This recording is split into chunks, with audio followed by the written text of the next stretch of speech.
Vince Gill has one of the greatest voices in country music history. Let me know what you think in the comments. Born in Oklahoma, he would begin playing the guitar at age 5, but he actually developed an early interest in bluegrass music and would form a bluegrass band. And he would eventually move to Kentucky to join several bluegrass bands, but despite his bluegrass influence, he would end up moving to California, and in 1978, he would join the soft rock band, the Pure Prairie League.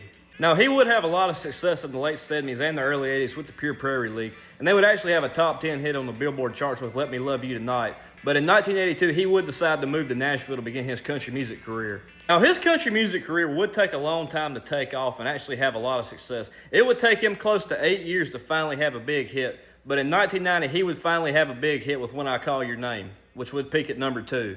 Now, When I Call Your Name would go on to win Single and Song of the Year at the CMAs that year.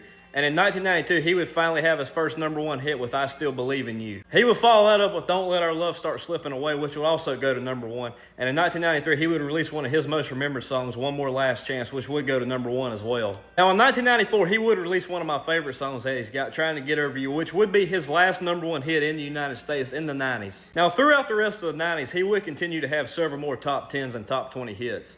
But he would go several years without having a number 1 hit until 2016 when he would release Sober Saturday Night with Chris Young, which would go to number 1. Now, Vince Gill would win a lot of awards throughout his career, but he actually holds the record for the most Grammys by a solo country singer with 22, and he is now a member of the Eagles band. He's one of the greatest musicians of all time, and like I said, he's got probably one of the best voices in country music history.